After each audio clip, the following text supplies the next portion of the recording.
ഇതാരുടെ ഡിവോഴ്സാണ്? അത് എനിക്കറിഞ്ഞൂടാ.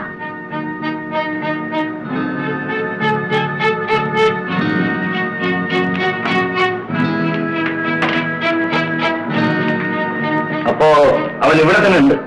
അത് നിങ്ങളുടെ അറിവോടുകൂടി. എവിടെയാണെന്നാണ് ചോദിച്ചത്?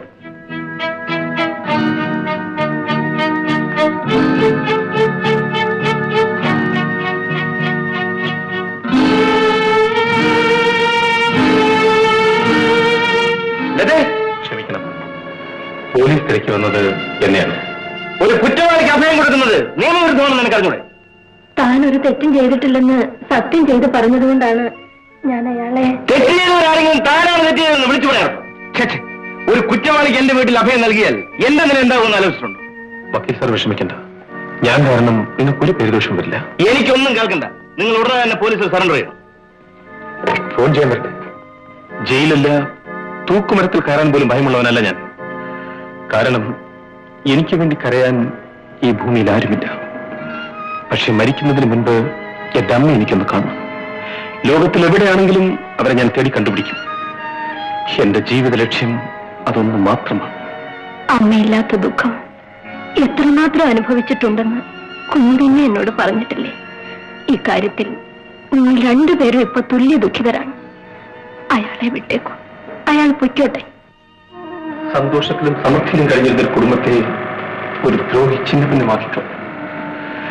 അയാളോട് ന്യായം ചോദിക്കാൻ ചെന്ന എന്നെ ചെയ്യാത്ത കുറ്റം ചുമത്തി പോലീസിൽ പിടിപ്പിക്കാൻ ശ്രമിച്ചു. പറയൂ, ഞാൻ പോലീസിൽ പിടികൊടുക്കണോ? എന്റെ അമ്മയുടെ മുഖം പോലും വ്യക്തമായി എനിക്ക് ഓർമ്മയില്ല. ഇത്രയും കാരുണ്യം നിറഞ്ഞൊരു അമ്മയെ കണ്ടത് ഒരു ഭാഗ്യമായി ഞാൻ കരുതുന്നു. അയാൾ പറയുന്നത് ശരിയാണെന്ന് തോന്നുന്നു. അയാളെ വിട്ടേക്കു കുഞ്ഞെ. അമ്മ എന്താണ് ഈ പറയുന്നത്? തെറ്റ് ചെയ്തവർ പലതും പറയും. ഏതാണ് ശരിയെന്ന് പറയാൻ നമ്മളെ കൊണ്ട് സാധ്യമല്ല. യാതൊരു തെറ്റും ചെയ്യാത്ത എന്നെ കള്ളസാക്ഷികളുടെ വാക്ക് വിശ്വസിച്ച് 14 വർഷം കോടതി ശിക്ഷിച്ചു.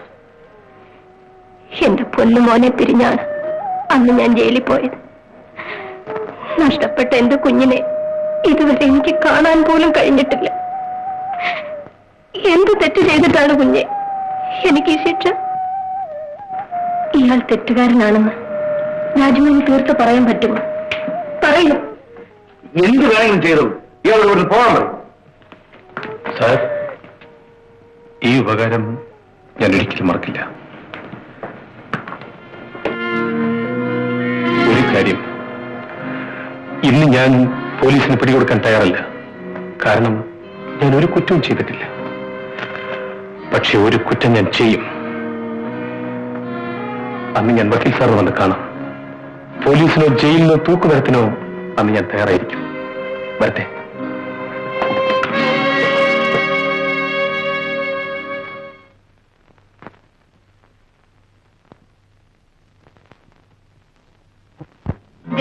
എന്റെ അച്ഛനെ കുറിച്ച് അനാവശ്യം പറഞ്ഞാലുണ്ടല്ലോ. പുറത്ത് ആളുകൾ അങ്ങനെ സംസാരിക്കുന്നു പറഞ്ഞപ്പം ഇവൾ എന്നോട് ദേഷ്യപ്പെടുക. ശാന്തി, ഇവൾ എന്താ ഈ പറയുന്നത്? വേണ്ട വേണ്ട, നീ എന്നോട് പിണങ്ങണ്ട. ഇല്ല, പിണങ്ങില്ല. അങ്ങനെ വല്ലതും ഉണ്ടെങ്കിൽ ഞാൻ കൂടി അറിയണ്ടേ? പറയൂ. അവിടെ എങ്ങാണ്ട് ഒരു കുടിലിൽ നിന്റെ അച്ഛൻ ഒരു സ്ത്രീയെ കൊണ്ട് താമസിപ്പിച്ചിരിക്കുന്നു. എന്റെ അച്ഛനോ? നേരാണോ? നമുക്ക് പോവാം. ഞങ്ങൾ പോകുന്നു. എന്താ സുശീലേ? അച്ഛൻ ആഹാരം കഴിക്കാൻ പോലും ഇങ്ങോട്ട് വരാറില്ല. ഇപ്പോഴാണ് അതിന്റെ കാരണം എന്താണെന്ന് എനിക്ക് മനസ്സിലായത്. എന്താ കാര്യം? ആരോ ഒരു സ്ത്രീയെ അവിടെ കണ്ടുകൊണ്ട് താമസിപ്പിച്ചിരിക്കുന്നു. വല്ലവരും വല്ലതും പറയുന്നത് കേട്ട്? ഇല്ല, സത്യം എന്താണെന്ന് എനിക്കറിയണം. അത്രയല്ലേ ഉള്ളൂ. നമുക്ക് അന്വേഷിച്ച് വേണ്ടത് ചെയ്യാം.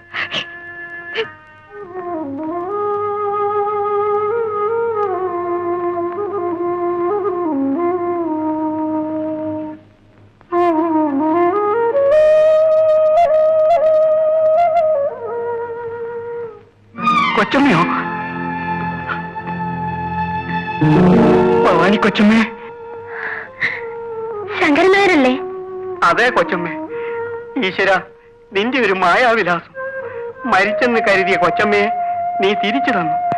എന്റെ ബാബുമോന് അവന്റെ അമ്മയെ തിരിച്ചു കിട്ടി. എന്റെ ബാബുമോൻ എവിടെ? ശങ്കരനായരെ പറയൂ. എന്റെ കൂടെ ഉണ്ടോ കൊച്ചമ്മേ?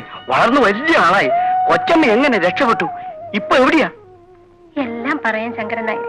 എനിക്ക് എന്റെ മോനെ കാണണം, ഇപ്പൊ തന്നെ കാണണം. അവൻ എവിടെയാണ്? കാണാൻ കൊച്ചമ്മേ, പക്ഷേ ഇപ്പോ എന്താ? എന്റെ മോൻ എന്തു പറ്റി? കൊച്ചമ്മേ, ബാബുമോൻ ചെയ്യാത്ത ഒരു കുറ്റത്തിന് ഒളിവിൽ കഴിയാണ്. എന്റെ മോൻ ചെയ്യാത്തൊരു കുറ്റത്തിന് ഒളിച്ചു കഴിയുന്നു. ശിക്ഷ അറിയിക്കാത്തവരെ ശിക്ഷിക്കണമെന്നുണ്ടെങ്കിൽ അമ്മ എന്നെ പോലീസിൽ ഏൽപ്പിച്ചു. ദൈവം, ഇതെന്ത് പരീക്ഷണമാണ്? ശങ്കരനായരെ, ഞാൻ താമസിക്കുന്നത് ഒരു വക്കീലിന്റെ കൂടെയാണ്. ഒരു നല്ല മനുഷ്യൻ. എന്റെ മോൻ നിരപരാധിയാണെങ്കിൽ അദ്ദേഹം തീർച്ചയായും അവനെ രക്ഷിക്കും. എനിക്ക് എന്റെ മോനെ കാണണം. കൊച്ചമ്മ എവിടെയാ താമസിക്കുന്നെന്ന് പറഞ്ഞാ മതി. അവിടെ വന്ന് ബാബുമോൻ കൊച്ചമ്മയെ കാണും. ചെറുപ്പത്തിലേ എന്നെ വിട്ടുപിരിഞ്ഞു പോയ എന്റെ മക്കൾ ജീവിച്ചിരിപ്പുണ്ടോ ഇല്ലയോ എന്ന് ആലോചിച്ചു ഞാൻ എത്ര വേദനിച്ചു. ഒരുത്തനെ തിരിച്ചു കിട്ടി. അവൻ അമ്മയെന്ന് വിളിക്കുന്നത് കേട്ട് സന്തോഷിക്കേണ്ടതിന് പകരം ഹൃദയം പൊട്ടി കരയേണ്ടി വന്നിരിക്കുന്നു. അമ്മയുടെ കഥ കേട്ടിട്ട് ഈ ലോകത്ത് ഒരു സ്ത്രീയും ഇത്രയും ദുരിതം അനുഭവിച്ചു കാണുമെന്ന് തോന്നുന്നില്ല. അവര് മോനെ രക്ഷിക്കേണ്ടത് നമ്മുടെ കടമയാണ്. അന്ന് എന്റെ നെറ്റിയിൽ മുറിവേറ്റപ്പോ കുഞ്ഞിനെന്നോട് സഹതാപം തോന്നി. ഇന്നെന്റെ ഹൃദയത്തിലാണ് മുറിവേറ്റിരിക്കുന്നത്. എന്തുകൊണ്ട് കുഞ്ഞിനത് മനസ്സിലാക്കാൻ കഴിയുന്നില്ല? ഒരു കാര്യം സത്യമാണ്, എന്റെ മോൻ എന്തെങ്കിലും സംഭവിച്ചിട്ടുണ്ടെങ്കിൽ ഞാൻ ജീവിച്ചിരിക്കില്ല. ബാബുവിനെ നേരിട്ട് കണ്ട് സംസാരിച്ചാൽ ഒരു പക്ഷേ അയാളെ രക്ഷിക്കാൻ കഴിയില്ലേ? എനിക്കിന്നു മുതൽ ആർക്കു വേണ്ടിയും വാദിക്കാൻ കഴിയില്ല. എന്താണ് ഈ പറയുന്നതിന്റെ അർത്ഥം? വാദിക്കാൻ കഴിയില്ലെന്നോ? അതെ, നാളെ മുതൽ ഞാൻ കോടതിയിൽ പോകുന്നത് ഒരു വക്കീലായിട്ടല്ല, എന്നെ ഒരു ജഡ്ജായി നിയമിച്ചിരിക്കുക. അപ്പോൾ എന്റെ മോൻ നിയമത്തിന്റെ കൈകളിൽ.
കൊച്ചമ്മേ, വിശേഷമൊന്നുമില്ലല്ലോ?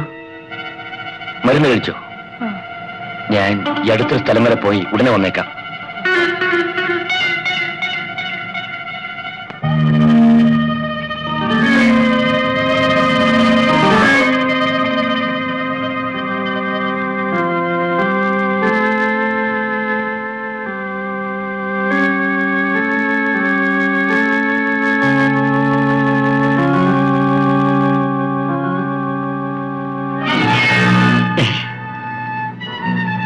നിങ്ങൾ മരിച്ചില്ലായിരുന്നു. അപ്പോൾ അവിടെ നിങ്ങൾ നടത്തിയതൊരു നാടകമായിരുന്നു. കൊള്ളാം. നിങ്ങളെ കാട്ടിൽ ഒളിച്ചു വെച്ചിട്ട് ഞാൻ കൊന്നുവെന്നെന്റെ പേരിൽ കുറ്റാരോപണം. എണീക്കാം. ഇപ്പൊ തന്നെ പോലീസ് സ്റ്റേഷനിലേക്ക് പോകണം. അവിടെ വെച്ച് നിങ്ങളെ കൊണ്ട് സത്യം മുഴുവൻ ഞാൻ പറയിപ്പിക്കും. അവരെ ഉപദ്രവിക്കരുത്. അവരെ വിടും. ഓ, അപ്പൊ നിങ്ങളും ഗോപാല മുതലാളിയുടെ കൈയാളാണല്ലേ? ഞാൻ പറയുന്നത് കേൾക്കൂ. അവരെ വിടൂ. ഇല്ല, അവരെന്റെ കൂടെ വന്നേ പറ്റൂ. അവരെ കൊണ്ടുപോകാൻ സമ്മതിക്കില്ല. കൊണ്ടുപോകും. അവരെ വിടാൻ.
ബാബുവിൻ കുഞ്ഞായിരുന്നപ്പോ എന്റെ ഈ കാലുകൊണ്ട് മോനെ ഞാൻ ചവിട്ടിയില്ലേ, അതിന്റെ ശിക്ഷയാണിത്.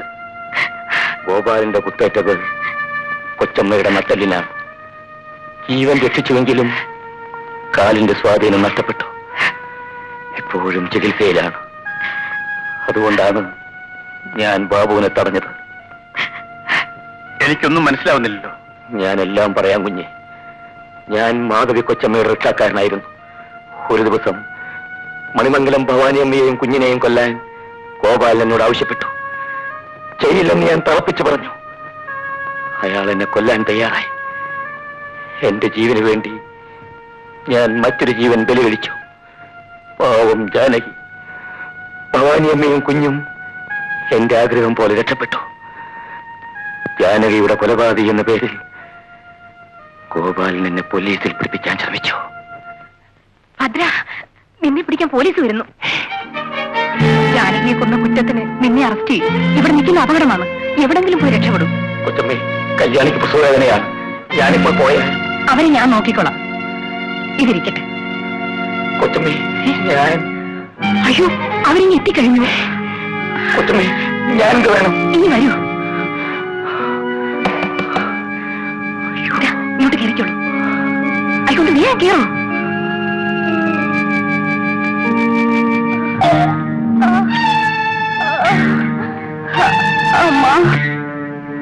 ഇതാണ് സാർ.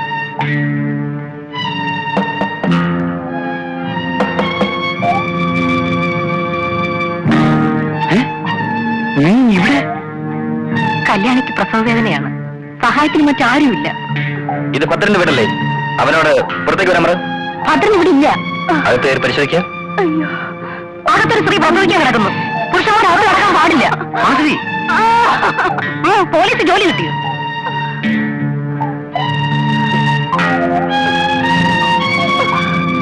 അയ്യോ, അമ്മേ, എന്റെ അമ്മേ. എന്നാ നമുക്ക് പൊട്ടൂടെ സാറേ? എങ്ങനെ പോകാനാ? അത്തരം കൊലപാതകയാണ്. അയ്യോ,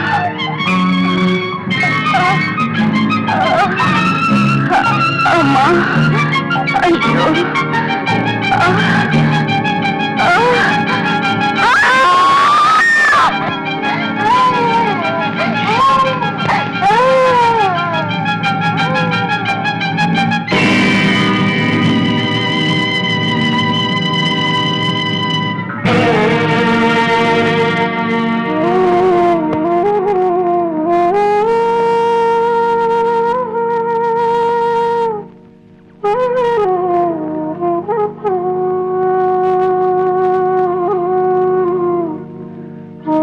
ഭദ്രം പോവൂ. എവിടെങ്കിലും പോയി രക്ഷപ്പെടും. ഇതെല്ലാം ഞാൻ നോക്കിക്കോളാം. കുഞ്ഞിനെ ഞാൻ രക്ഷിച്ചോളാം. വേണ്ട കൊച്ചമ്മേ, എന്റെ കുഞ്ഞിനെ ഇങ്ങ് തരൂ.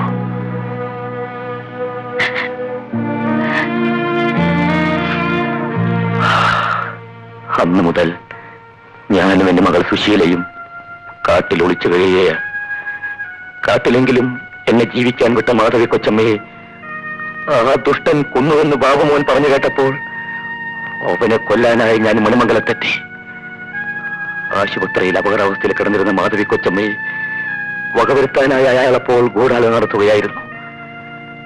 ഞാൻ ആശുപത്രിയിൽ പാഞ്ഞെത്തി. വിളക്കണഞ്ഞ നേരം കൊണ്ട് കൊച്ചമ്മയെ ഞാൻ കടത്തിക്കൊണ്ടുപോന്നു. ഭദ്രം പറഞ്ഞതെല്ലാം സത്യമാണ് മോനെ. ഞാനിതെല്ലാം പോലീസിൽ പറയും. എനിക്കെന്ത് സംഭവിച്ചോട്ടെ. മണിമംഗലത്ത് ഗോപാലനാണ് എല്ലാ കുഴപ്പങ്ങൾക്കും കാരണമെന്ന് മാധവി കൊച്ചമ്മ പോലീസിൽ ഏറ്റുപറയാൻ സംഭവിച്ചിരിക്കുന്നു.